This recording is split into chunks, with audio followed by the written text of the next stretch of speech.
कारण या सरकारने एक धोरण काय केलं, आम्ही ग्राहकांचं भलं करतोय म्हणून ग्राहक विरुद्ध शेतकरी असा एक चित्र तयार करण्याचा प्रयत्न केला. पण शेतकऱ्यांच्या पोरांना एज्युकेशनल लोन मिळतं का हो? पॉलिसी म्हणून इथे सरकार फेल नाही जात का? आम्ही नाही बोलू शकत, तुम्ही हे प्रश्न मांडा, याच्यावर बोलणं गरजेचं. असं कधी घडतं? हो, एक प्रसंग घडला, मी नाव सांगणार नाही, पण एका सत्ताधारी खासदाराने, एका मोठ्या पदावर असलेल्या खासदाराने विनंती करताना मी पाहिलं की ज्या महायुतीच्या खासदारांना शेतकऱ्यांचे प्रश्न मांडण्याची परवानगीच संसदेत नसते, त्या खासदारांना सर्वसामान्य लोकांनी निवडून का द्यावं महायुतीच्या उमेदवारांना? आपले पंतप्रधान नरेंद्र मोदी किंवा मग आपले गृहमंत्री अमित शहा यांच्यासोबत कधी आपण बैठक घेतली किंवा त्यांची भेट घेतली आणि शेतकरी प्रश्नासंदर्भात कधी चर्चा झाली? एवढी मोकळीक जर असती तर देशातलं वातावरण वेगळं असतं. शेतकऱ्यांच्या शेतमालाला हमीभाव मिळेल याची गॅरंटी द्या ना, बाकी गॅरंटी सगळी बाजूला राहू द्या. मग मोदीजींनी शेतकऱ्यांसाठी काय केलंय याचा लेखाजोखा मांडा ना एकदा. वर सदरा असतो ना, त्याच्या आत बनियांना पडलेली भूक ही शेतकरी कधीच कोणाला दाखवत नसतो. आमचं प्रतिनिधित्व, आमचे प्रश्न हे त्या बैठकीमध्ये, त्या निर्णय प्रक्रियेमध्ये मांडले जातात का? सर, हा प्रश्न तुम्ही सत्ताधारी खासदारांना विचारला तर जास्त सोपं आहे. जर सत्ताधारी खासदारांना संसदेच्या संरक्षणामध्ये, संसदेत सर्वसामान्य शेतकऱ्यांचे प्रश्न मांडण्याची सुद्धा मुभा नसेल तर त्यांना किती विश्वासात घेतलं जात असेल? तुम्हाला म्हणायचं आहे की किंमत मिळत नाही निर्णय प्रक्रियेत? मिळते का तुम्हीच बघा. जी तुमची समजूत आहे तेच मी ऐकलेलं आहे. त्यामुळे सर्वसामान्य मोदी सरकारच्या कार्यकाळामध्ये एकूण किती मंत्र्यांना आपापले निर्णय घेण्याचं स्वातंत्र्य आहे हाच फार मोठा प्रश्न आहे. आणि हे फार गंभीर खरं तर हे विधान आहे. कारण चर्चा तर अशीही कानावर दिल्लीमध्ये येते की अनेकदा मंत्र्यांनाच घेतलेले निर्णय ठाऊक नसतात. नमस्कार, ॲग्रोनमध्ये आपल्या सगळ्यांचं पुन्हा एकदा स्वागत. सध्या निवडणुकीची रणधुमाळी जोमात सुरू आहे, परंतु आपल्या गाव पातळीवर शेतशिवारात दुष्काळाची भयान परिस्थिती आहे. मग आपल्या शेतकऱ्यांचे हे प्रश्न या निवडणुकीमध्ये पुढे येतात का? तसंच निवडणुकीमध्ये सगळं शेतकऱ्यांसाठीच अशी परिस्थिती असते, पण जेव्हा सरकार येतं तेव्हा मात्र शेतकरी कुठेच नसतो. मग हे आपल्या वाट्याला काय येतं? तसं सरकारची धोरणं, लोकसभेमध्ये आपले प्रतिनिधी कसे प्रश्न विचारतात किंवा मांडतात, या सगळ्या प्रश्नांवर आज आपण चर्चा करणार आहोत. आणि आज आपल्यासोबत आहेत डॉक्टर अमोल कोल्हे. सर, आपलं स्वागत आहे ॲग्रोनमध्ये.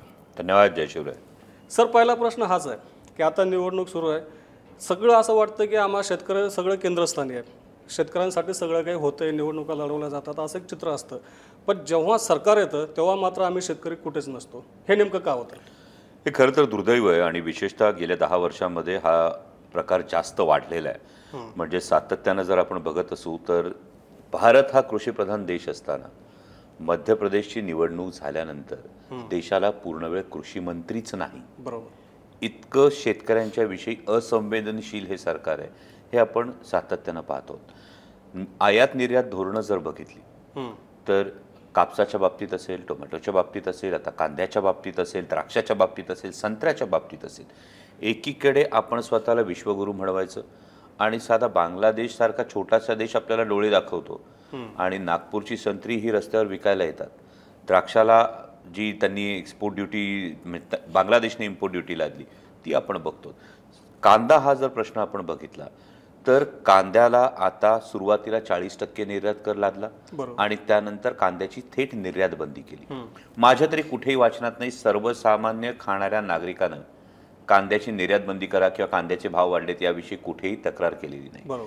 यामध्ये अडचण ही होतीये की शेतकरी हा तसं पाहिलं तर असंघटित असल्यामुळे पहिला जो चिरडला जातो तो सर्वसामान्य शेतकरी चिरडला जातो. आणि मग शेतकऱ्यांना जी खोटी स्वप्न दाखवण्यात आली, मग शेतकरी सन्मान निधीचं स्वप्न असेल, पीक विम्याचं स्वप्न असेल किंवा कृषी मालाचं जे काही शेतमाल आहे, स्वतः माननीय पंतप्रधान जेव्हा यवतमाळमध्ये आले होते त्या चाय पे चर्चामध्ये त्यांनी पहिल्यांदा सांगितलं होतं की उत्पादन खर्चाच्या 1.5 हा हमीभाव दिला जाईल.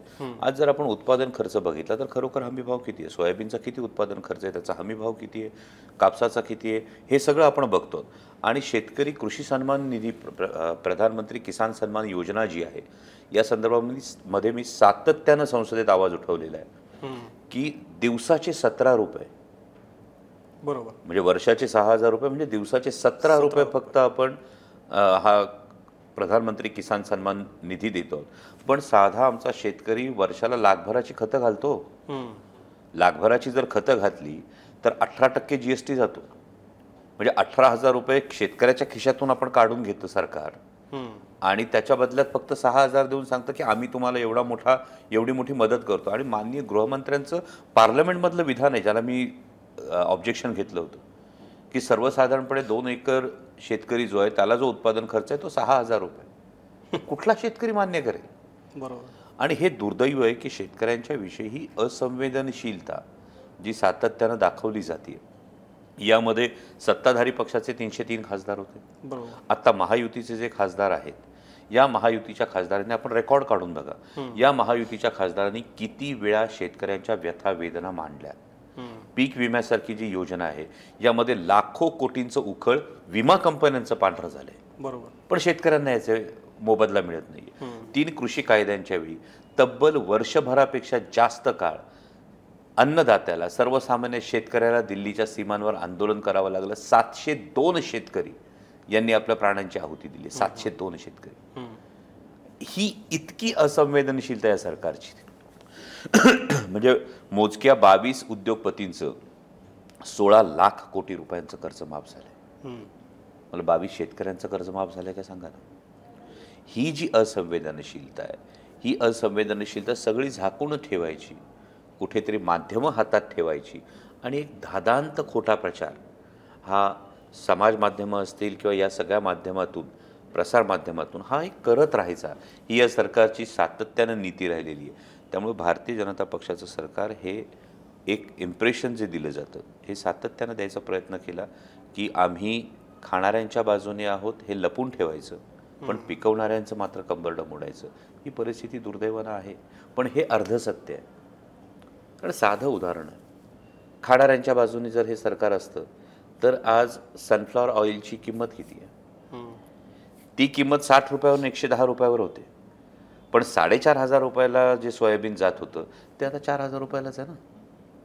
म्हणजे शेतकऱ्याला तुम्ही देत नाही आहात, खाणाऱ्यालाही त्याचा फायदा देत नाही आहात.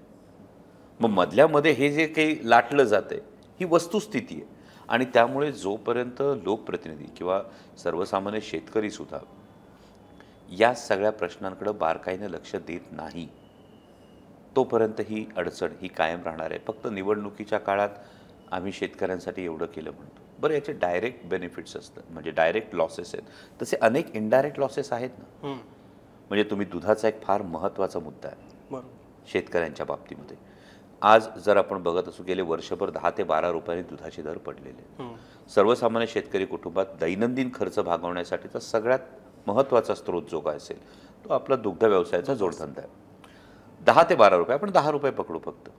26 लाख लिटर पुणे जिल्ह्याचं दुधाचं कलेक्शन आहे. म्हणजे दिवसाचं नुकसान पुणे जिल्ह्यातल्या दूध उत्पादक शेतकऱ्यांचं दिवसाचं जे नुकसान होतंय ते 2,60,00,000 होतंय. म्हणजे महिन्याचं नुकसान 80 कोटी रुपयाचं होतंय. म्हणजे वर्षाचं नुकसान 960 कोटी रुपयाचं होतंय. आणि पुणे जिल्हा नियोजनच्या माध्यमातून जे काही विकास आम्ही केला म्हणून निधी सांगितला जातो हा 1000 कोटीचाच आहे हो. म्हणजे एखाद्या पुण्यासारख्या महत्त्वाच्या जिल्ह्याचं नियोजनाचं जे बजेट आहे, ज्या बजेटमधून निधी आल्यानंतर मोठमोठे फ्लेक्स लावले जातात आणि पाठ थोपटून घेतली जाते की आम्ही एवढा विकास निधी दिला, तिथं सर्वसामान्य शेतकऱ्याचं तुमच्या निधी एवढं नुकसान केलेलं आहे याच्याविषयी कोणीच बोलत नाही. तुम्ही बिबट्याचा प्रश्न घ्या. बिबट्याचा प्रश्न हा इनडायरेक्ट प्रश्न आहे माझ्या शेतकरी बांधवांसाठी, फार महत्त्वाचा. म्हणजे आपण पुणे जिल्ह्याविषयी किंवा शिरूर लोकसभा मतदारसंघाविषयी बोललो तर जुन्नर, आंबेगाव, खेड, शिरूर हे 4 बिबट प्रवण क्षेत्रात येणारी हे 4 तालुके. दिवसा 3 फेज लाईट ही आमची अनेक वर्षांची मागणी आहे. सतत दिवसा 3 फेज लाईट ही सतत मागणी आहे, पण ही मागणी पूर्ण केली जात नाहीये. आणि रात्री 3 फेज लाईट असतील तर रात्री शेताला पाणी द्यायला जायचं झालं तर अनेकदा बिबट्यांचे हल्ले होतात. रोज तुम्हाला बातमी वाचायला मिळते बिबट्याचे हल्ले होतात. तेव्हा अनेकदा रात्री शेताला पाणी द्यायला आम्ही जातं टाळतो. आणि हे जे टाळणं आहे याच्यामुळे होणारं नुकसान. रात्री लाईट असून पाणी द्यायला जाता येत नाही बिबट्यांच्या दहशतीमुळं, दिवसा 3 फेज लाईटच नाही आहे. मग हे इनडायरेक्ट लॉसेस जे आहे, जसं केरळमध्ये हत्ती आणि मानव संघर्षाच्या बाबतीमध्ये राज्य आपत्ती घोषित करण्यात आली, का नाही शिरूर लोकसभा मतदारसंघासाठी राज्य शासन ही राज्य आपत्ती घोषित करू शकत?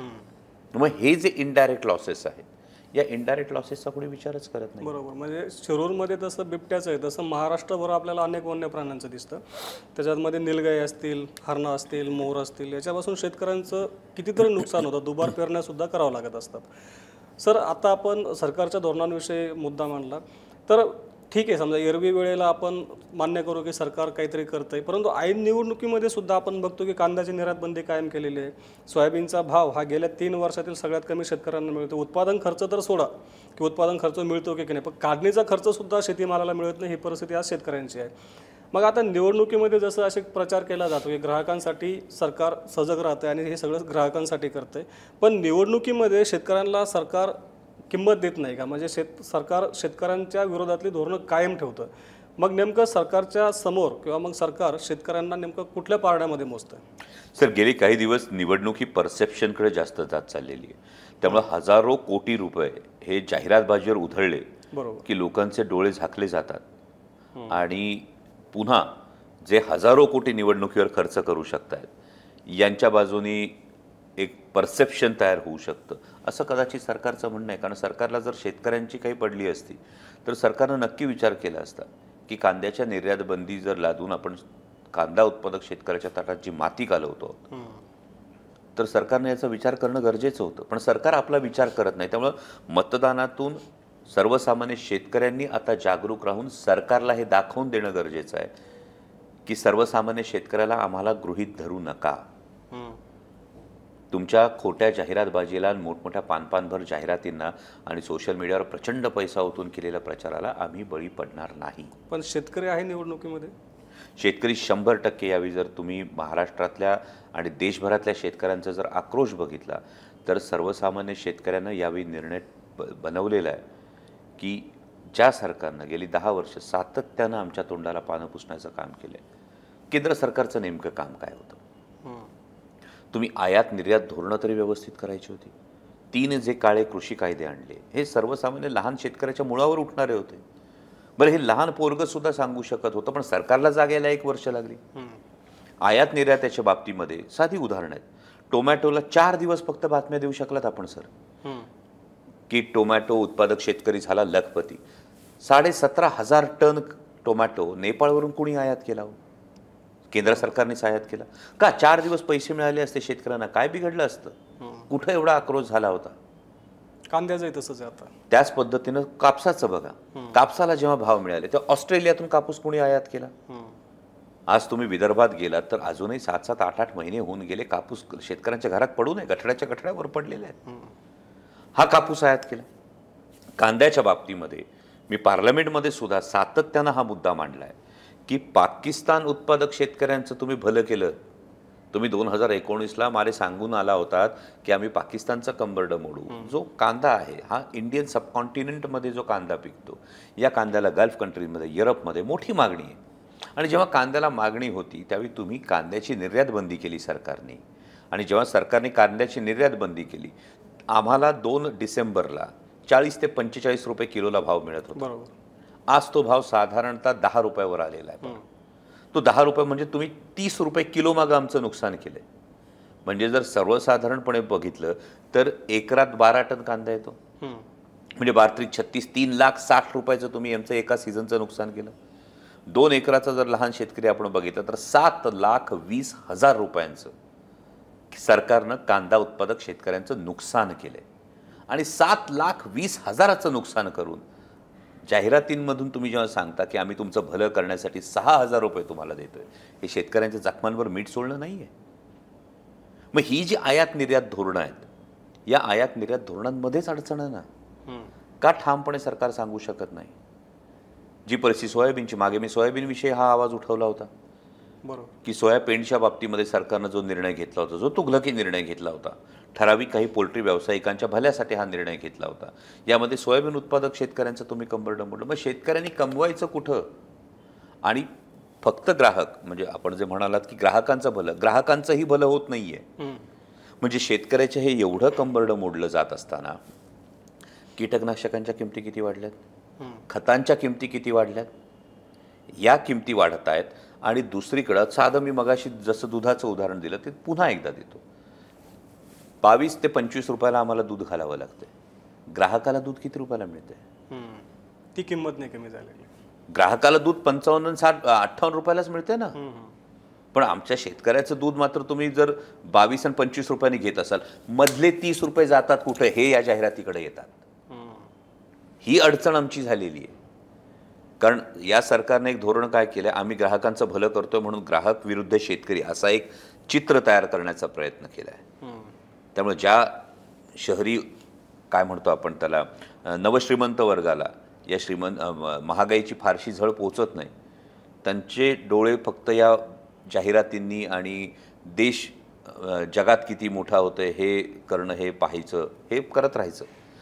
पण हे करत असताना जी वस्तुस्थिती आहे त्या ग्राउंड रियालिटीकडे लक्ष कोणी देतच नाही आहे की सर्वसामान्य शेतकऱ्याचं मात्र कंबरडं मोडलं जातं. करेक्ट. आता तुम्ही लोकसभेत प्रश्न विचारल्याचा उल्लेख केला. तुम्ही लोकसभेमध्ये विशेषतः महाराष्ट्रामध्ये आपले 2-3 चेहरे दिसतात की ते शेतकऱ्यांचे प्रश्न आम्हाला मांडताना दिसतात. शेतकऱ्यांमध्ये सुद्धा अशीच चर्चा असते. तर आपण वैयक्तिक लोकसभेमध्ये शेतकऱ्यांचे आतापर्यंत कुठले कुठले प्रश्न मांडले, आपल्यासोबत आपल्या महाराष्ट्रातले नेमके आणखी कुठले नेते असतात, खासदार असतात की ते शेतकऱ्यांच्या बाजूने बोलतात, आणि लोकसभेमध्ये असे आणखीन कुठले लोकप्रतिनिधी असे आपल्याला जाणवतात का, दिसतात का की ते आमचे प्रश्न मांडतात? नाही, यामध्ये जर तुम्ही बघत असाल तर लोकसभेमध्ये आतापर्यंत आपण सोयाबीनच्या संदर्भामध्ये प्रश्न मांडला, आपण कापसाच्या संदर्भामध्ये प्रश्न मांडला, कांद्याच्या बाबतीत तर मी सातत्यानं बोलतोय कारण हा माझ्या शिरूर लोकसभा मतदारसंघातला एक फार महत्त्वाचा मुद्दा आहे. बिबट्याच्या संदर्भात मी जो इनडायरेक्ट हे म्हणाला हा प्रश्न मांडला. कृषी कायद्यांच्या विषयी हा मी मला आठवतोय की प्रेसिडेंट स्पीचमध्ये मी स्पष्टपणे बोललो होतो की जर एक नवतरुण -°C जर देशाच्या सीमांवर रक्षण करत असेल आणि 70 वर्षांचे त्याचे वडील हे यांना दिल्लीच्या सीमांवर शेतकऱ्यांच्या हितासाठी आंदोलन करावं लागत असेल तर आपण कुठल्या तोंडाने जय जवान जय किसान म्हणणार आहोत? पार्लमेंटमधलं माझं हेही स्पीच आहे. तेव्हा हे मुद्दे पीक विम्याच्या बाबतीमध्ये आपण हे मुद्दे मांडलेले आहेत. त्यामुळे सातत्यानं आपण हे मुद्दे मांडलेत आणि हे मुद्दे मी मांडत असताना आमच्या नेत्या खासदार सुप्रियाताई सुळे यांनी सातत्याने शेतकऱ्यांच्या विषयी प्रश्न मांडलेत. धाराशिवचे खासदार ओमराजे निंबाळकर यांनी पोटतिडकीनं शेतकऱ्यांच्या बाजूनं हे प्रश्न मांडलेले आहेत. त्यामुळे हे मोजके चेहरे, तुम्ही म्हणता हे दुर्दैवी सत्य आहे, हे मोजके चेहरे महाराष्ट्रातले शेतकऱ्यांच्या बाजूनं सातत्यानं हे प्रश्न मांडताना आपण पाहतो आहोत. इतर सत्ताधारी पक्षाचे खासदार मात्र मोदी सरकारनं कसं शेतकऱ्यांचं भलं केलं हे सांगण्याचा एक केविलवाणा प्रयत्न करतात. त्यावेळी खरोखर वाईट वाटतं की किमान काळ्या आईशी तरी इमान ठेवा. राजकारण होत राहील, पदं येत जातील, सत्ता येत जाईल, पण जो सर्वसामान्य शेतकरी तुमच्याकडे आशेनं बघतोय आणि ज्या सर्वसामान्य शेतकऱ्यांनी तुम्हाला पाठवलंय हे फार सोपं होतं. नाहीतर मग दुसरं मग फार सोपं गणित जे केलं जातं, संसदेमध्ये शेतकऱ्यांशी बोलायचं नाही, ज्या कामासाठी तुम्हाला पाठवलंय संसदेमध्ये जे मुद्दे मांडायला तुम्हाला पाठवले त्याविषयी बोलायचं नाही, पण दुसरीकडे या सगळ्या गोष्टींना डायव्हर्ट करायचं. मग हे डायव्हर्जन कसं असतं? हां, मग त्यांनी तुमच्या गावात रस्ता टाकलाय का? मग त्यांनी तुमच्या कार्यक्रमांना हजेरी लावली आहे का? अच्छा, म्हणजे त्या शेतकऱ्यांचं कंबरडं मोडतंय. तुम्हाला त्यांचे मुद्दे मांडण्यासाठी संसदेत पाठवले आणि हे मुद्दे मांडण्यासाठी संसदेत पाठवत असताना रस्ता करणं गरजेचं आहे का? 100% गरजेचं आहे. पण त्या रस्त्यावरून जाणारी माणसं तर जगली पाहिजेत. लोकांच्या सुखदुःखात जाणं गरजेचं आहे, पण त्याचबरोबरीनं त्या लोकांच्या दुःखाचं जे कारण आहे त्याच्यावर तर घाव घातला पाहिजे. हे दुर्दैवानं होताना दिसत नाही. म्हणजे एक साधा मुद्दा आहे की सर्वसामान्य शेतकऱ्याला कायम असं वाटतं, तुम्ही कोणत्याही शेतकरी बापाला जाऊन विचारा, पोरानं शेतात राबावं का? आज हे दुर्दैवी सत्य आहे कृषीप्रधान देशात. बाप म्हणतो की शेतात माझ्या पोरानं राबू नये, त्याने कुठंतरी नोकरी धरावी, मला कष्टाचं जीवन आलंय, माझ्या पोराला कष्टाचं जीवन येऊ नये, हे तो म्हणतो. पण शेतकऱ्यांच्या पोरांना एज्युकेशनल लोन मिळतं का हो? पॉलिसी म्हणून इथे सरकार फेल नाही जात का की आमच्या शेतकऱ्याच्या पोराला जेव्हा एज्युकेशनल लोन काढायची वेळ येते तर एज्युकेशनल लोन नाही दिलं जात आमच्या शेतकऱ्याच्या पोराला? बरं, त्या सगळ्या कष्टातून जेव्हा आमचा तरुण सुशिक्षित होतो, तो नोकरीच्या आशेने जातो. आत्ता गेल्या आठवड्यातली आकडेवारी आहे, देशातलं सुशिक्षित बेरोजगारांचं प्रमाण 83% आहे. 100 पोरं जर सुशिक्षित ग्रॅज्युएट झाली तर त्यातली 83 पोरं बेरोजगार आहेत. मग हे जी परिस्थिती आहे यातून कधी सर्वसामान्य शेतकरी कुटुंब उभी राहणार आहेत, हा फार मोठा प्रश्न आहे. आणि हे मांडण्याऐवजी जेव्हा संसदेमध्ये महायुतीचे खासदार हे केवळ गुणगान गात असतात तेव्हा खरोखर वैषम्य वाटतं की संसदेमध्ये दिल्लीतून गुबुगुबू वाजलं का माना डोलावणारे नंदी बैल जात आहेत, का सर्वसामान्य शेतकऱ्यांच्या हितासाठी गरजणारे वाघ जात आहेत, हे सर्वसामान्य मायबाप मतदारांनी आता ठरवलं पाहिजे. आणि ही संधी आहे. बरोबर. आता आपण सांगितलं म्हणजे सत्ताधारी खासदारांबद्दल बोलतोय. काही जण असं खाजगी सांगतात की नाही आमच्यावर दबाव असतो, आम्हाला सांगलं असं असं बोलू नका. तर कधी या खासदारांशी चर्चा करताना ते तुमच्यासमोर असं बोलतात किंवा तुमच्याकडे आपलं मत व्यक्त करतात की नाही तुम्ही बाबा आम्ही नाही बोलू शकत, तुम्ही हे प्रश्न मांडा, याच्यावर बोलणं गरजेचं, असं कधी घडतं?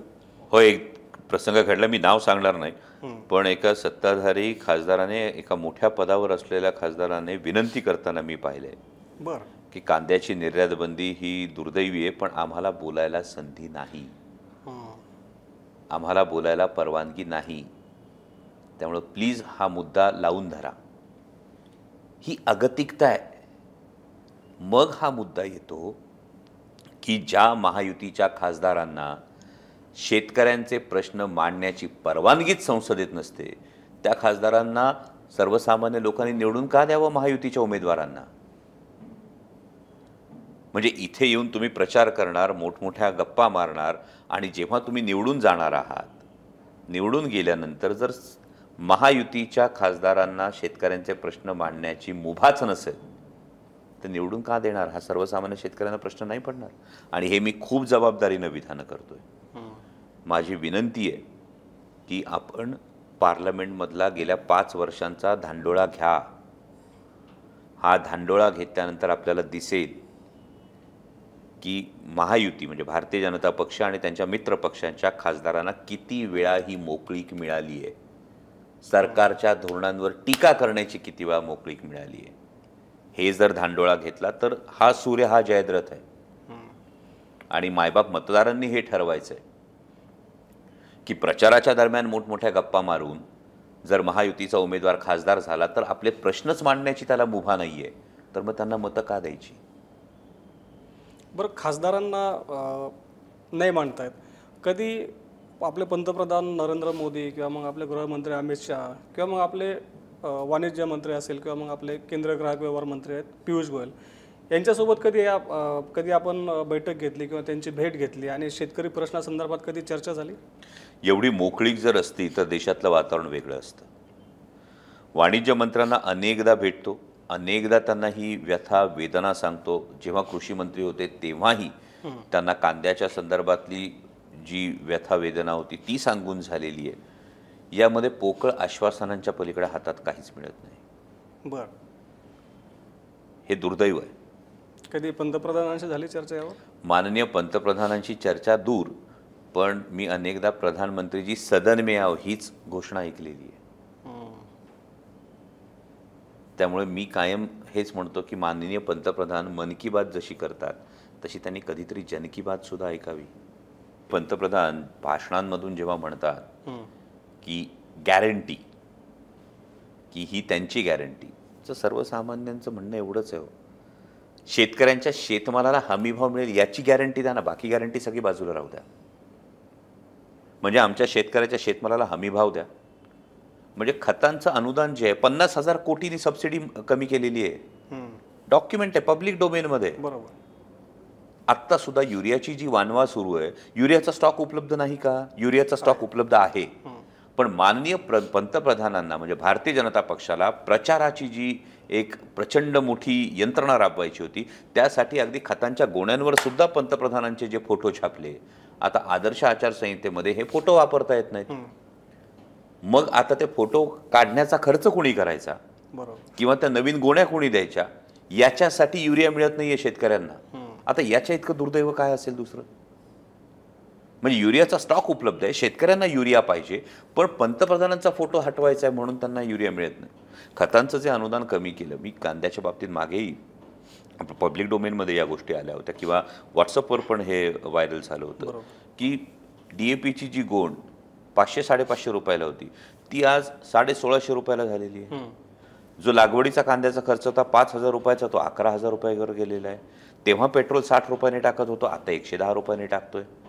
पण तेव्हा कांदा हा 18 ते 20 रुपयांनी घालत होतो, आता कांदा 10 आणि 12 रुपयांनी घालावा लागतोय. मग हे कुठलं किसान की आय दुगनी हो गई? याची उत्तरं कधीतरी द्यायला हवी. पण दुर्दैवानं ही उत्तरच दिली जात नाहीयेत. म्हणजे महायुतीचे उमेदवार जेव्हा प्रचारासाठी येतील तेव्हा माझी विनंती आहे की बाकी व्यक्तिगत टीका टिप्पणी आपण बाजूला ठेवू. शेतकऱ्यांच्या प्रश्नांविषयी काय केलं 5 वर्षात, ज्यांच्यासाठी तुम्ही मतं मागताय. म्हणजे महायुतीचे उमेदवार हे सांगायला येत आहेत ना की मोदीजींना पंतप्रधान करायचंय. मग मोदीजींनी शेतकऱ्यांसाठी काय केलंय याचा लेखाजोखा मांडा ना एकदा. जे त्यांनी सांगितलं होतं की किसान की आय दुगनी होगी, म्हणजे शेतकऱ्यांचं उत्पन्न दुप्पट होणार, हे जे स्वप्न दाखवलं होतं 2022 मध्ये उत्पन्न दुप्पट होणार हे दाखवलं होतं. मी मांडतोय ना समोर, द्या ना याचं उत्तर. हे का नाही केलं? मग हे जर त्यांनी केलंच नसेल तर मग का त्यांना मत द्यायचं? मी वारंवार हा प्रश्न विचारतोय. माझ्या शेतकऱ्यांनी हा प्रश्न विचारायलाच हवा. माझ्या पॉलिसीविषयी तुम्ही काय केलं, आयात निर्यात धोरणांविषयी काय केलं, माझ्या हमी भावाविषयी तुम्ही काय केलं, माझ्या खतांची सबसिडी कमी केली त्याविषयी तुम्ही काय केलं. त्यामुळे हे जे होतंय, डायलॉग जर असता तर या सगळ्या गोष्टी बैठकांमध्ये या गोष्टी वेगळ्या दिसल्या असत्या. पण हे एकतर्फी प्रचार करत राहायचा आणि सर्वसामान्य शेतकऱ्यांना चिरडून जास्तीत जास्त शहरी मतदानावर निवडणुका निघायच्या, ही एक दुर्दैवी पॉलिसी होती. शेतकऱ्याकडे जेव्हा पाहुणा येतो ना, मी लहानपणापासून पाहिले. म्हणजे वडील शेतात राबत असायचे आणि कोणीतरी पाहुणे आले की घाईघाईनी कपडे बदलून तो सदरा चढून यावं लागायचं. वर सदरा असतो ना, त्याच्या आत बनियांना पडलेली भोकं ही शेतकरी कधीच कोणाला दाखवत नसतो. पण तुम्ही जर शेतकऱ्याचं लेकरू असाल ना, तर बापाच्या भेगाळलेल्या पायांची आणि त्या बनियांना पडलेल्या भोकांची याद ठेवा. या सगळ्या परिस्थितीला कोण जबाबदार आहे? आम्हा शेतकऱ्यांना एक प्रश्न पडतो की आमचे लोकप्रतिनिधी एवढे, म्हणजे आपण जर एकूण देशातल्या खासदारांची संख्या पाहिली तर जास्तीत जास्त खासदार हे ग्रामीण मतदारसंघातले आहेत, बरोबर. सत्ताधारी पक्षामध्ये म्हणजे कुठले, भाजप असेल किंवा काँग्रेस, कुठले आतापर्यंत जेवढे सरकार आले त्यांच्यामध्ये जी निर्णय प्रक्रिया होते, जी धोरणं ठरवली जातात, त्याच्यामध्ये आपल्या खासदारांना विश्वासात घेतलं जातच असेल सत्ताधारी पक्षातला की आपण असा असा निर्णय घेतो, किंवा ग्रामीण भागातले तुम्ही ग्रामीण भागाचं नेतृत्व करतात, आपण शेतकरी शेती या संदर्भातला हा निर्णय घेतो. मग हे खासदार आपलं मत तिथं मांडत नाहीत का की आम्ही ज्या शेतकरी ज्या अपेक्षेने निवडून देतो खासदारांना, तर आमचं प्रतिनिधित्व, आमचे प्रश्न हे त्या बैठकीमध्ये, त्या निर्णय प्रक्रियेमध्ये मांडले जातात का? सर, हा प्रश्न तुम्ही सत्ताधारी खासदारांना विचारला तर जास्त सोपं आहे. जर सत्ताधारी खासदारांना संसदेच्या संरक्षणामध्ये, संसदेत सर्वसामान्य शेतकऱ्यांचे प्रश्न मांडण्याची सुद्धा मुभा नसेल तर त्यांना किती विश्वासात घेतलं जात असेल?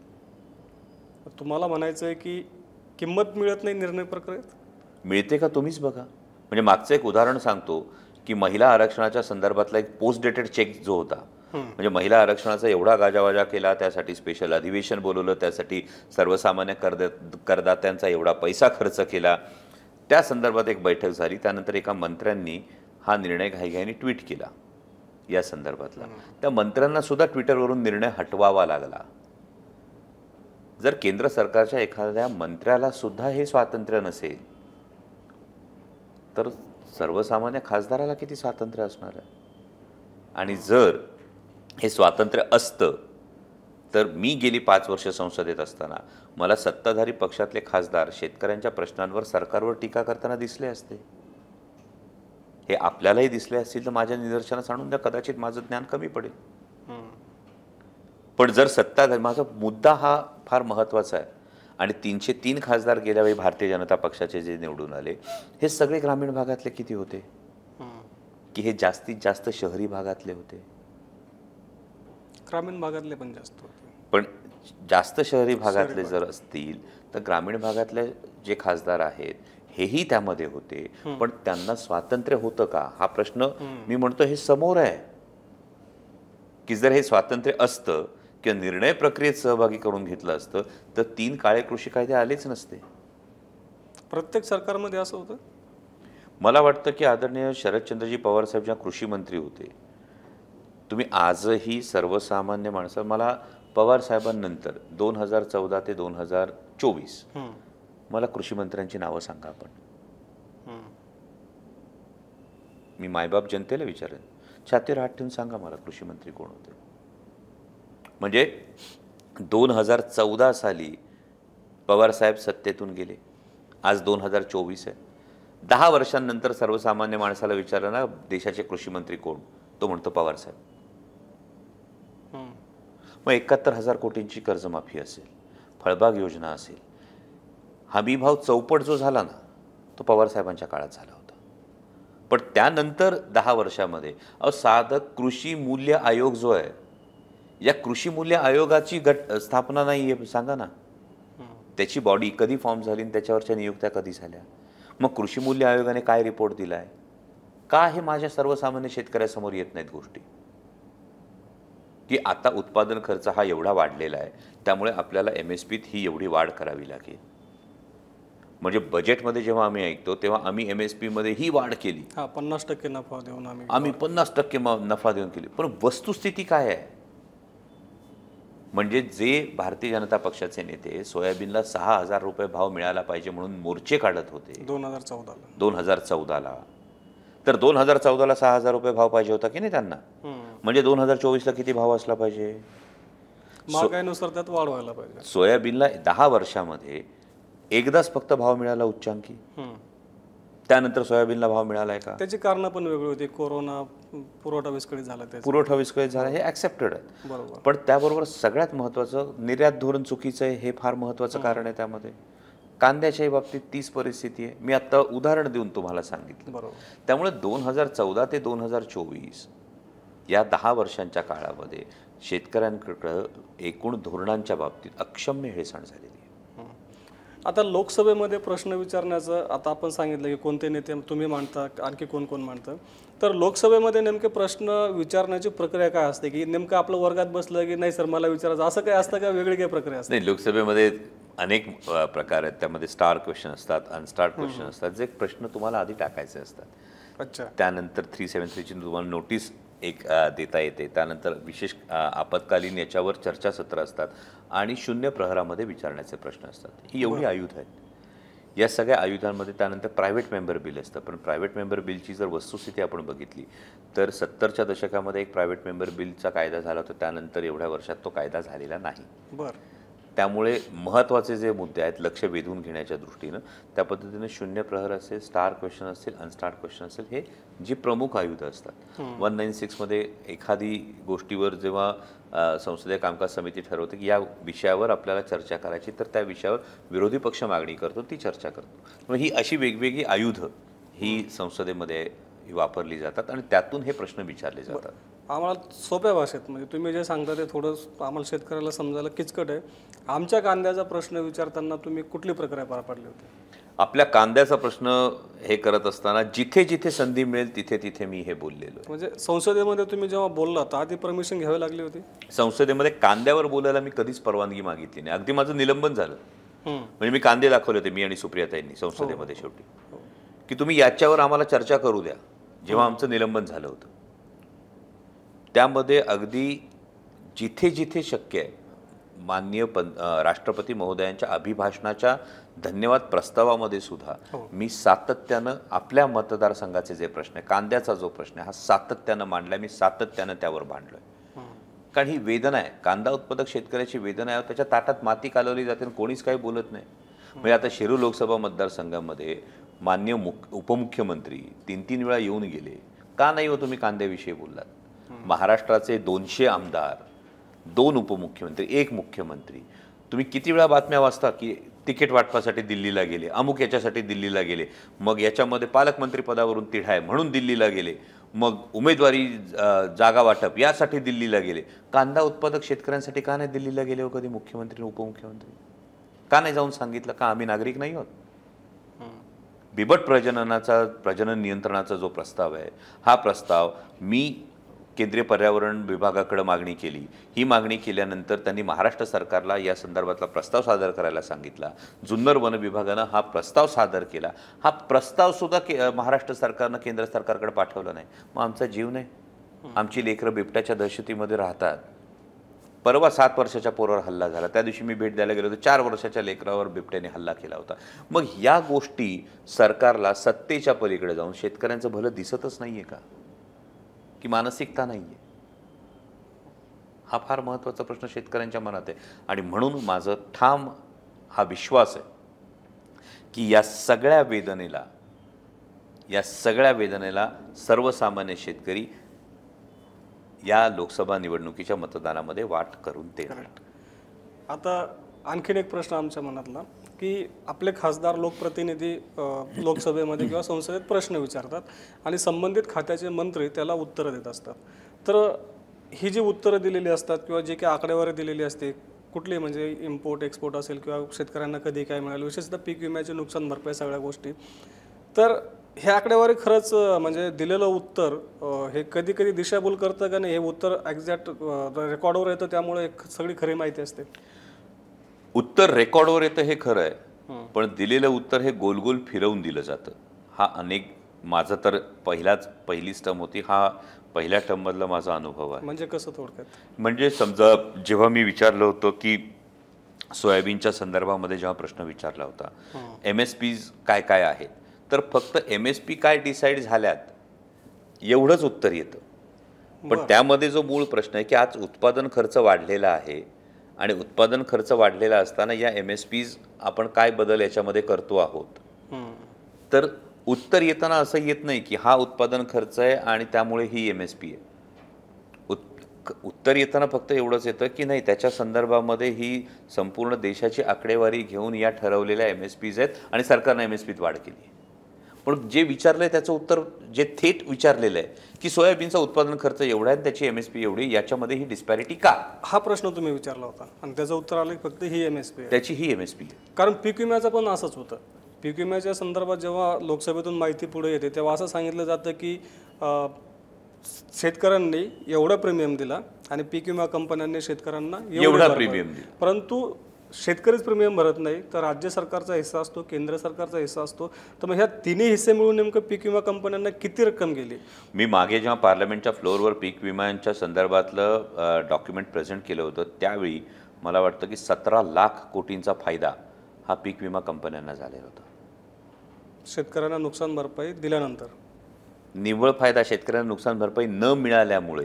अच्छा, म्हणजे जेवढ्या पीक विम्याच्या केसेस होतात, जेवढं राज्य सरकार, विमा कंपन्यांचा निव्वळ विमा कंपन्यांचं उखळ पांढरं होतंय, सर्वसामान्य शेतकऱ्याच्या हातात काही मिळत नाही, हेच दुर्दैव आहे. आणि म्हणून या सगळ्याचं उत्तर, या सगळ्याचा जाब सर्वसामान्य शेतकऱ्यांनी या लोकसभा निवडणुकीत विचारायलाच हवा. कारण जर घोषणा करत असेल कुणी अब की बार इतना पार, अब की बार उतना पार, तर सर्वसामान्य शेतकऱ्याने आता ठरवावं की जे शेतकरी विरोधी असतील ते अब की बार हद्दपार.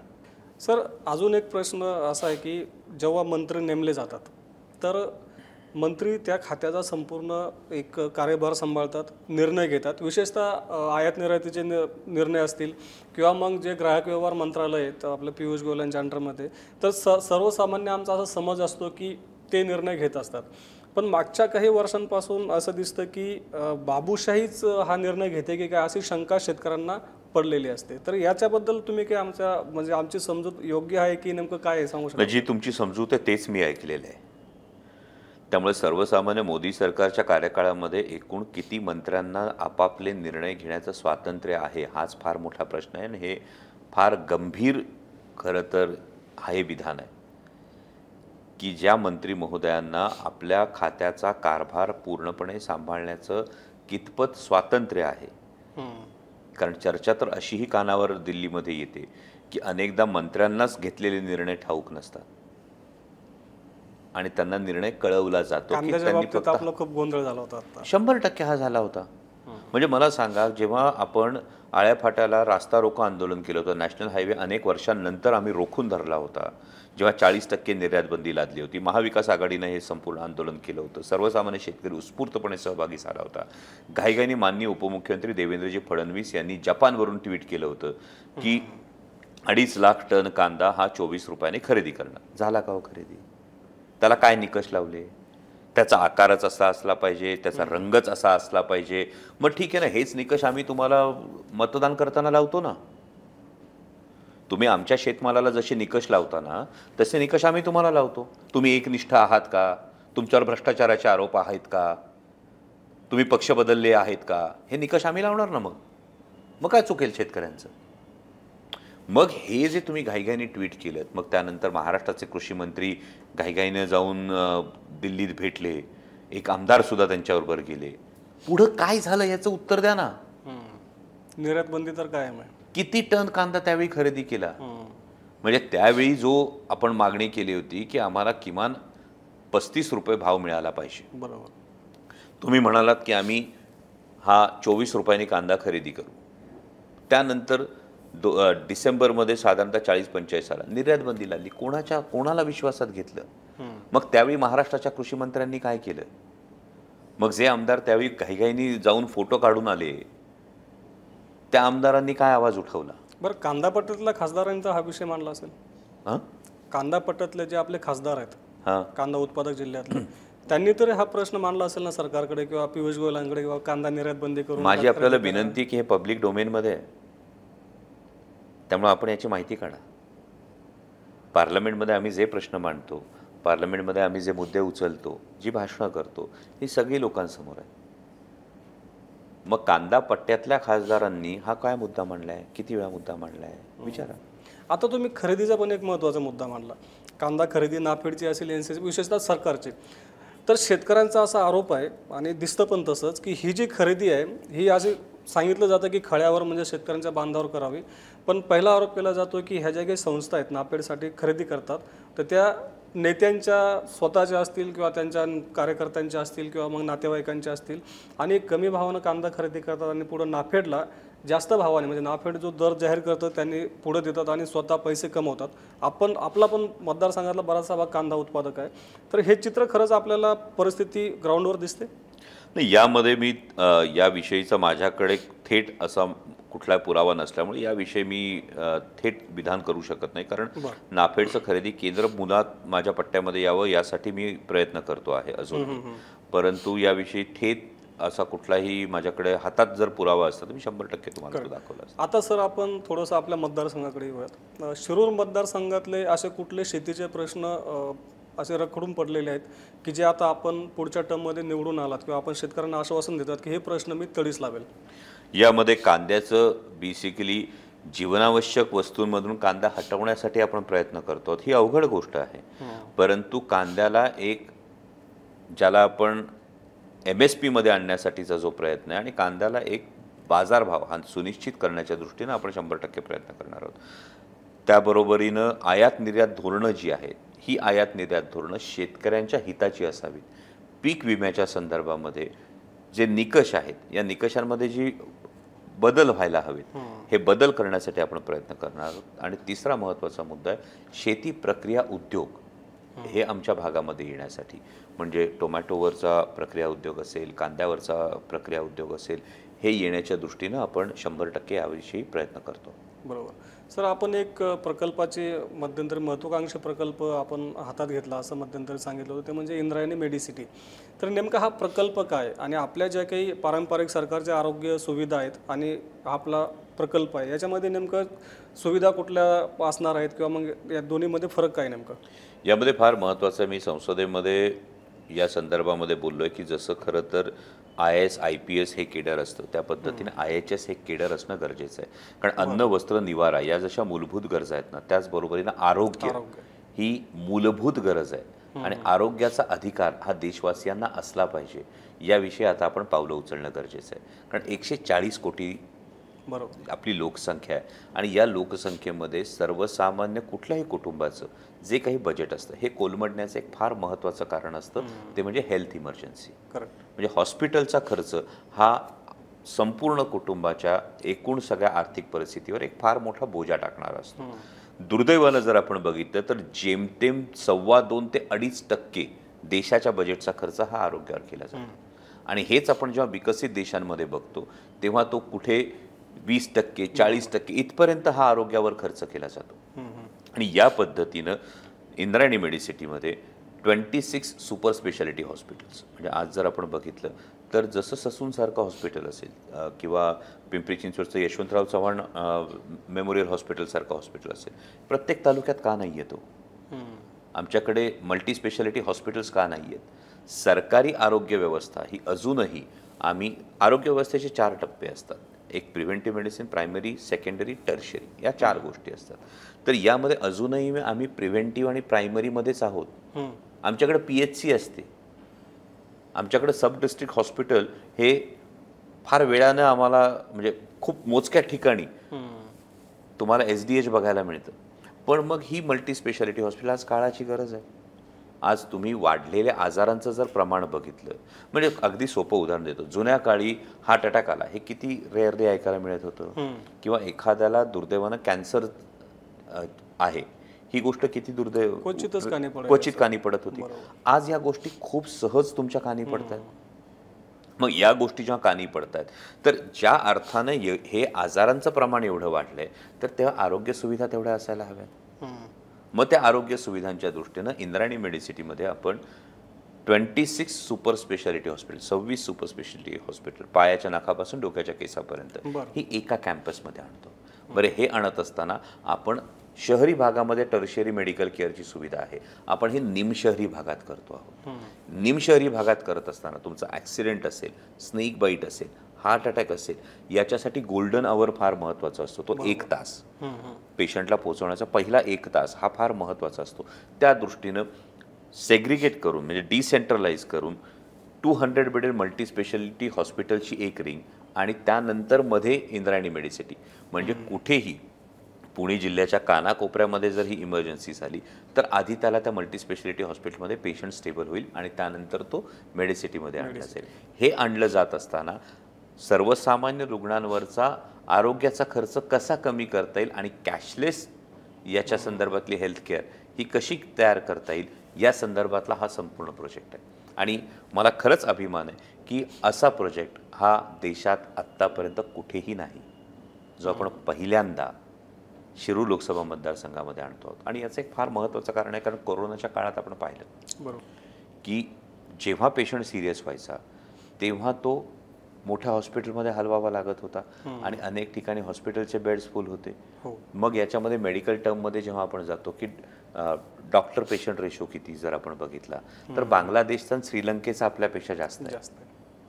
की जेवढे 1000 रुग्णांमागे किती डॉक्टर उपलब्ध असले पाहिजे, तर भारताचाच हा एकूण कमी आहे. आणि त्यात ग्रामीण भागात गेला तर ग्रामीण भागात तो आणखी कमी आहे. त्यानंतर पेशंट आणि बेड रेशो की किती रुग्ण आहेत आणि त्यांना किती बेड्स अवेलेबल आहेत, तर या सगळ्याचा विचार करून आखलेला इंद्रायणी मेडिसिटी हा प्रकल्प आहे. आणि इंद्रायणी मेडिसिटी प्रकल्पाच्या बाबतीत जर तुम्ही बघत असाल म्हणजे याला दुसराही एक अँगल आहे, याला रोजगाराचा एक फार मोठा अँगल आहे. म्हणजे जेव्हा चाकण भागातला विमानतळ हा दुर्दैवानं अदूरदृष्टीमुळं हा गेला तर एक इंटरनॅशनल एअरपोर्ट साधारणतः 10,000 लोकांना रोजगार देतो. इंद्रायणी मेडिसिटी हा असा प्रकल्प आहे ज्यामध्ये किमान 15,000 लोकांना थेट रोजगार मिळणार आहे. आणि याचा एक इनडायरेक्ट एम्प्लॉयमेंट जी आहे ही काही लाखांच्या घरात जाणार आहे. Correct sir. आणखीन एक आपला महत्त्वाचा मुद्दा आपण लक्षात घेतला होता की जो आपल्या शेतकऱ्यांशी म्हणजे तसं म्हणत भावनेचा एक विषय तो म्हणजे बैलगाडा शर्यत. आणि आपण बैलगाडा शर्यतीच्या अनुषंगाने एक मुद्दा मांडला होता की बैलगाडा शर्यत हे एक आपलं पर्यटन झालं पाहिजे. नेमकी ही संकल्पना काय? यामध्ये बैलगाडा शर्यतीमध्ये जी सातत्यानं मांडणी झाली ना ती केवळ आमची परंपरा एवढी झाली, परंतु बैलगाडा शर्यत सुरू होण्यासाठी जी गरज होती आपण 4 वेगवेगळ्या पातळ्यांवर मांडणी केली. ही आमची परंपरा आहे 400 वर्षांची. त्याचबरोबरीनं हे देशी गोवंशाचं रक्षण आहे. त्याचबरोबरीनं यातून स्थानिक पर्यटन आणि त्यातून स्थानिक रोजगार हे एक महत्त्वाचे जे मुद्दे होते हे आपण सातत्याने मांडले. आणि याच्यामध्ये एक ग्रामीण अर्थव्यवस्थेला चालना देण्याचं एक प्रचंड मोठं पोटेन्शियल आहे, ही गोष्ट आपण मांडली. तुम्ही साधं बघत असाल खिलार गाय दूध किती देते? 2 लिटर 3 लिटर. त्यामुळे गायींना जे पाळलं जातं किंवा गायींचं जे हे केलं जातं ते खोंडांच्या पैदाशीसाठी केलं जातं. आता तुम्ही ड्रॉट अफेक्टेड जेवढा एरिया आपण म्हणतो, दुष्काळी जेवढा भाग असेल, माण असेल, खटाव असेल, अगदी खाली तुम्ही आंध्र कर्नाटकच्या याच्यापर्यंत जात असाल, या भागांमध्ये खिलार जातीच्या गायींचं प्रमाण जास्त आहे. मग ही खोंड ही घाटावर आणली जातात. गाड्याच्या संदर्भामध्ये आता त्यांना लाखांच्या घरात किंमत येते. पण जेव्हा बैलगाडा शर्यत होते तेव्हा त्या एखाद्या गावाची लोकसंख्या जर समजा 2000 असेल तर त्या घाटासाठी त्या गावात येणाऱ्या लोकांची संख्या ही 4-5 हजार असते. आणि जेव्हा 4-5 हजार लोक येतात तेव्हा अगदी चहाच्या टपरीपासून, वाजंत्र्यापासून, ट्रान्सपोर्टपासून, आमच्या अनाउन्सर मंडळींपासून या प्रत्येकाला एक रोजगाराचं साधन हे त्यावेळी निर्माण होतं. ही एक इकॉनॉमीमध्ये हलचल होते. आणि या पद्धतीनं केवळ ही परंपरा न म्हणता याला जर पर्यटनाचं एक मोठं रूप दिलं तर या संदर्भामध्ये स्पेनची इकॉनॉमी ही स्पॅनिश बुलफाईट, स्पॅनिश बुलरनवर चालते. तर या पद्धतीनं मॅन ॲनिमल कोएक्झिस्टन्स या दृष्टिकोनातून आपण आंतरराष्ट्रीय पातळीवर बैलगाडा शर्यत का नेऊ शकत नाही. आणि हाच विजन आहे. म्हणजे मागेही मला वाटतं चंद्रकांतदादा पाटील जेव्हा पालकमंत्री होते तेव्हाही मी मागणी केली होती की एक मॉडेल बैलगाडा घाट जो जसा रेसिंगचा ट्रॅक असतो त्या पद्धतीचा एक मॉडेल बैलगाडा घाट तुम्ही का नियोजनातून तयार करत नाही आहात. की एक जर तुम्ही हा घाट तयार केला ज्यामध्ये व्यवस्थित बैठक व्यवस्था असेल, न्यायालयाच्या निकषांनुसार बैलांसाठीची ही योजना असेल, हे प्रत्येक तालुक्याच्या ठिकाणी व्हायला हवं ना. जर ही आपली परंपरा आहे, जर आपली परंपरा आपण का अभिमानानं दाखवू नये. कारण माझा बैलगाडा मालक ज्या पद्धतीनं बैलांचं संगोपन करतो, बैलगाडा शौकीन ज्या पद्धतीनं बैलगाडा शर्यतीवर प्रेम करतात, तर याला एक विधायक वळण हे सरकारनं खरं तर प्राधान्यानं द्यायला हवं, ही माझी मागणी सातत्याने. आत्ता आपल्यासोबत होते डॉक्टर अमोल कोल्हे, शिरूर मतदारसंघाचे उमेदवार आणि लोकप्रिय अभिनेते.